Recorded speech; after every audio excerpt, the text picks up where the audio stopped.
Whoa. Let's try that again.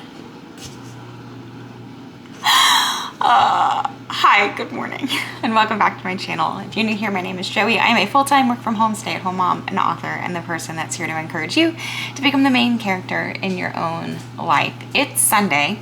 I'm supposed to be writing my book right now. I'm not. We're experiencing, I'm not blocked. I know what's happening.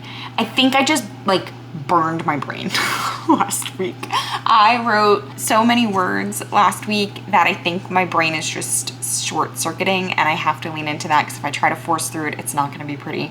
So we are actually going to take some time today. The one thing that I get tripped up on all week long, at least recently, is cooking dinner. I find it easiest for us to leave the house when my son wakes up from his nap, and town is about 30-40 minutes away, and it's a good way to eat up the evening, right? I don't know how it is for you, but the time between my son waking up from nap to dinner and bath time is about survival, and I just find it easiest to survive by doing that. However, it puts us in a tricky situation because then I'm getting home and trying to rush through making dinner while he's kind of melting down, and it is just a recipe for disaster. So in an attempt to avoid that this week, I am going to batch cook dinners. I'm gonna batch cook some food, and then that way it's just about nuking it up. Is this the best way to go about life? Probably not. Would everyone prefer a home-cooked fresh meal? Probably.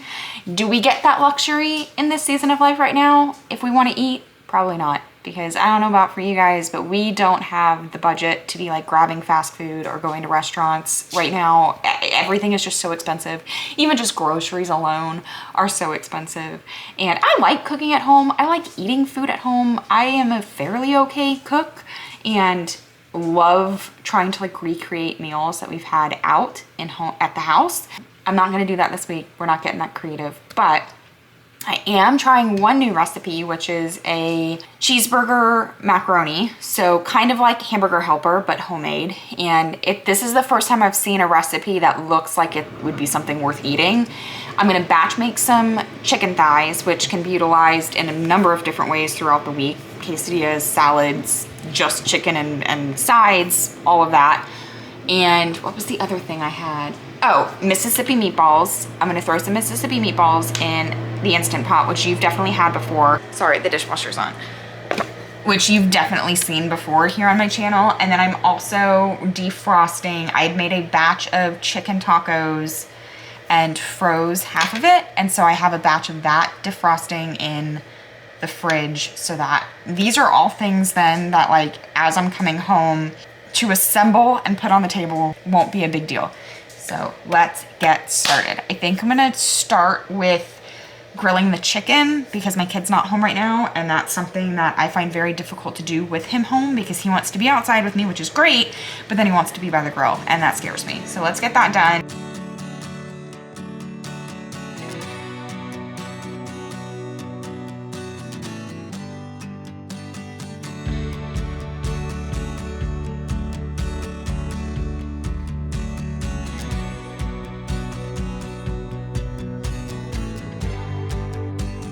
While I'm waiting for the grill to heat up, I'm gonna go ahead and start the Mississippi meatballs. This is one of our favorite meals. I like eating it as meatballs with mashed potatoes and gravy and a little bit of a vegetable. I also recently discovered that they're fantastic on a hoagie with white American cheese melted on top. It's such a good sandwich. I will say I had a friend recently try it and it was too bold of a flavor for her and her family, but we really like it. So just be warned that it's a bold flavor.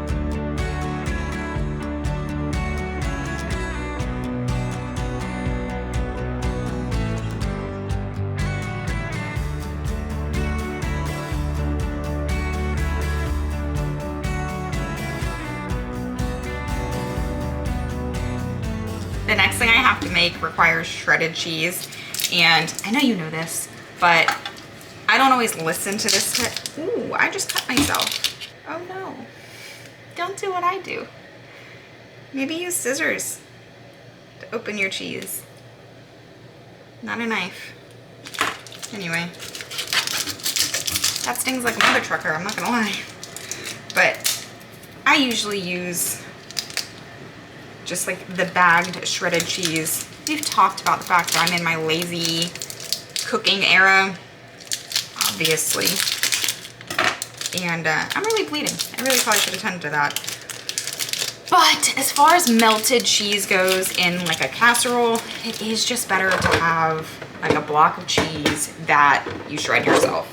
So I have this like fancy dancy, this little guy that's supposed to make it easy, but I had a really hard time the last time I tried to use this for something other than like chopping, figuring out how to get this attachment onto it, but I figured it out. And my timer's about to go off for the chicken, so I'll be right back. Okay, chicken is done.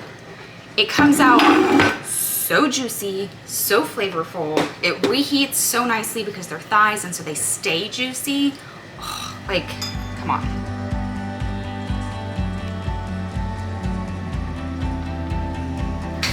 Let's shred some, let's shred some cheese.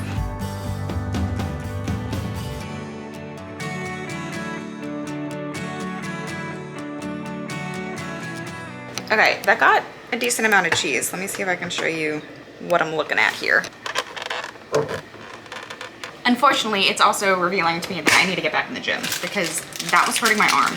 I'm gonna grate the other half of this just because I might as well, and then we'll start cooking the casserole. Alexa, pause music. All right, so I've got all my cheese. I'm gonna go ahead and start collecting all of the ingredients I need for this recipe.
Okay, so I'm just gonna put some aluminum foil on this and stick it in the fridge. The cheese did melt a little bit. I probably should have waited to put the cheese on it until it had cooled down.